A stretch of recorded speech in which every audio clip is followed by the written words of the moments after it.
Assalamualaikum viewers, welcome to my YouTube channel BS English Lectures. Hope so you all are fine and doing well at your homes.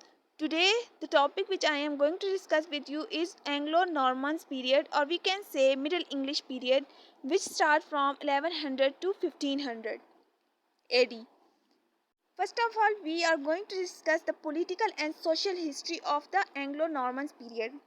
William I, he was the conqueror of Duke of Normandy, France. He fought a battle which name was Hastings against Anglo-Saxon king whose name was Horror, and won in 1066, and hence he conquered whole England.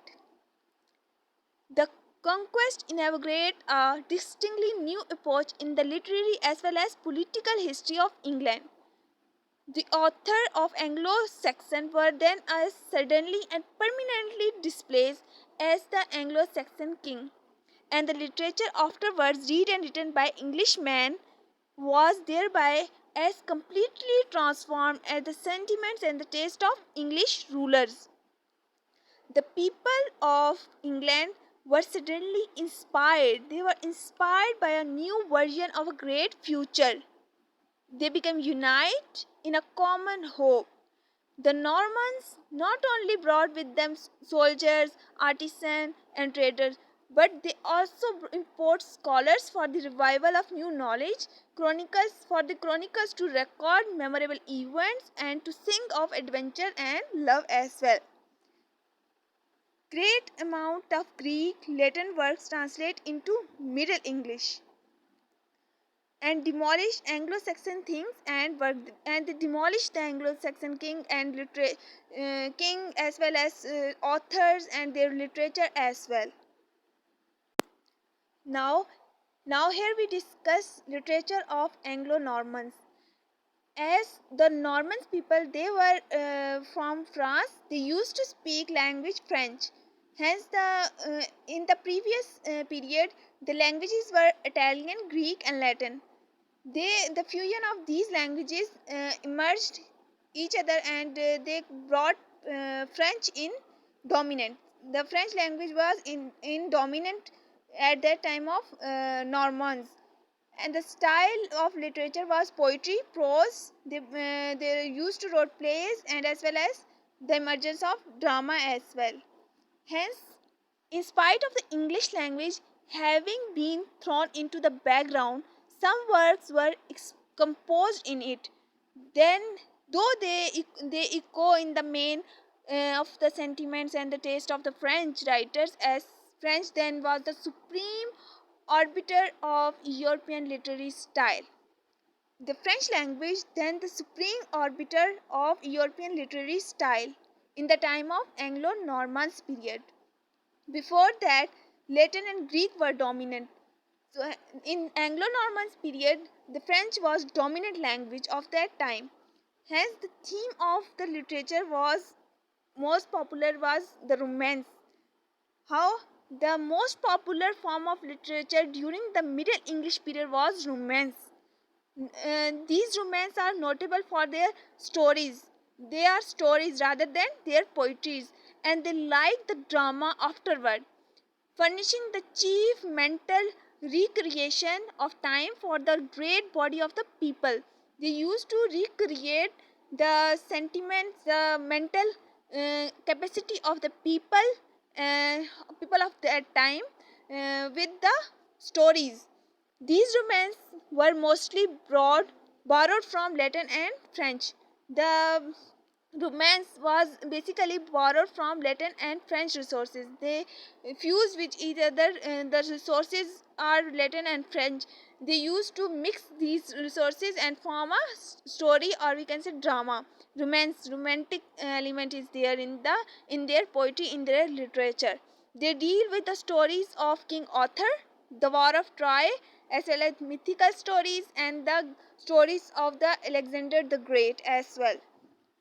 So here are two other themes which are found in the literature of Anglo-Norman period, which are basically miracles and morality plays. Now I am going to tell you about the miracle plays. The medical plays basically begin with the creation of man, his fall and banishment from the Garden of Eden, and extending through the most important matter of the Old Testament and life of the Christ in the new, in the new and the deed on the day of final judgment. And these are the whole themes which came under the medical plays, or we can say these are also known as mystical plays. They deal with the theme of creation of man, fall and banishment, matters of testament, life of Christ, final day of judgment. They used to write plays on these topics. On the other hand, there are moralities plays. What are morality plays? These are the plays. In these plays, the uniform theme is the struggle between the power of good and evil for the mastery of the soul of man. The morality play deal with the power of good and the struggle between the power of good and evil. Here we have the themes of the literature of Anglo Normans. The themes are sentimental, romance, literary jump from religion to heroism, heroism towards romance. They jump from the religion to heroism, and heroism, religion and heroism. Before that, Anglo-Saxon used to write on their themes were religious themes, and heroism was there.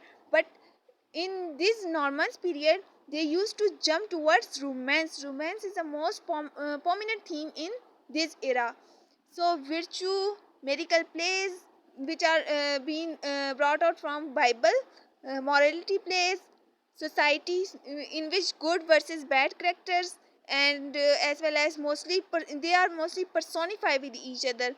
Love stories, emotion, socialism, idealism, humor, satire, politics, and social questions, etc. These are the themes of the literature of Anglo-Normans period.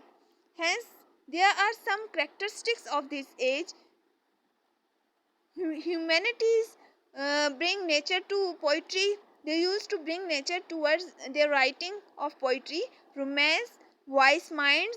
Their minds are very clever, and technical sounds are produced in the literature as well. Fearless, God-gifted poets. In this era, the God-gifted poets were came in prominence.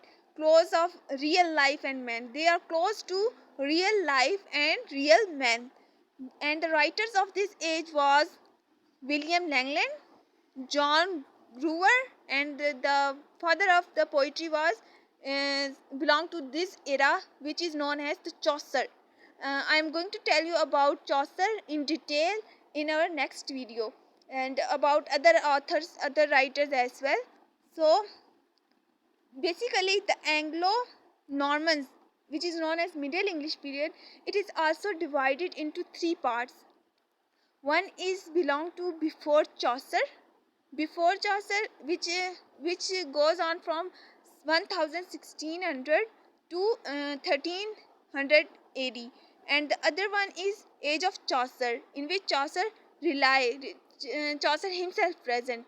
It starts from 1300 to 1400, and the last age was the Revival Age, which is before Renaissance.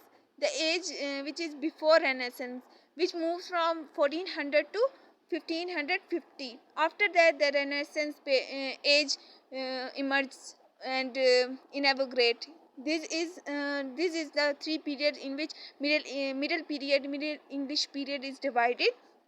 So that is all from my side today. That is all what I am going to tell about the brief history of Anglo-Normans period. Hope so you understand, and if you like my video, do subscribe my channel and follow my more videos. Do like, comment in the comment section below. Thanks for listening. Allah Hafiz.